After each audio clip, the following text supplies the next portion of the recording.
The Kyoto Protocol. The Kyoto Protocol is an international agreement that called for industrialized nations to significantly reduce their greenhouse gas emissions. It is the protocol to the United Nations Framework Convention on Climate Change.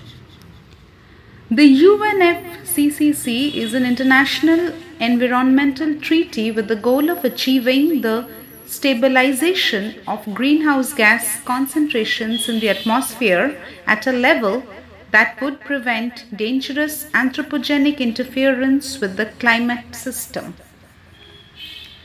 The protocol was initially adopted on 11th of December 1997 in Kyoto, Japan, and entered into force on 16th of February 2005. It is ratified by 191 countries. The main objective of this protocol is binding targets for 37 industrialized countries and the European Community for reducing greenhouse gases and its emission in the range of 0% not exceeding in Russia, Ukraine, all these countries to 8%. Now we'll move on to the Kyoto Protocol's flexibility mechanisms. The Kyoto Protocol flexibility mechanisms can be subdivided into three categories: Clean Development Mechanism or CDM, Joint Implementation or JI, and International Emissions Trading. Joint implementation is associated with activities implemented jointly between developed or EIT country parties. Emission trading, it can be used as supplementary to actions to meet reduction commitments.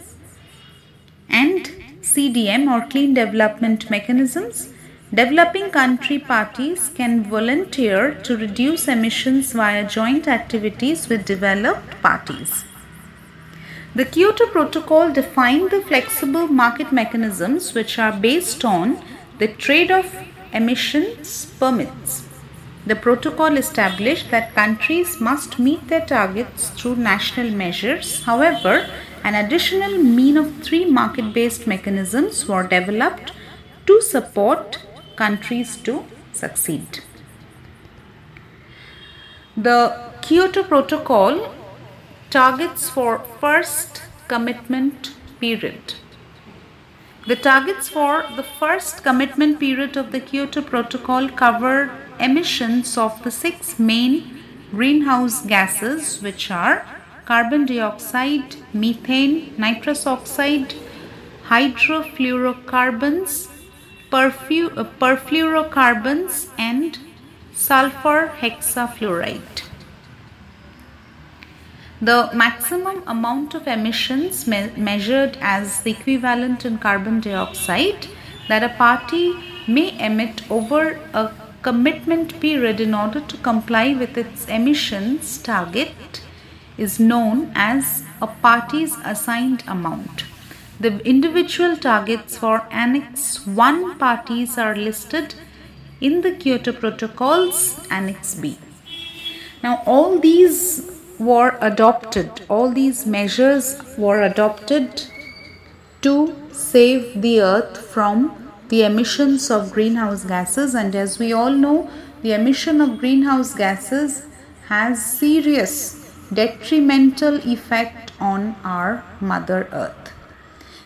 Increase of greenhouse gases will lead to global warming. Global warming will lead to melting of ice caps, which will lead to rise in the sea level, and it will have whole lot of an adverse effect on the entire earth and its biodiversity, which in the long run is going to pose threats to our lives. So this is our brief discussion on Kyoto Protocol. Thank you so much for attending the lecture. Till then, goodbye.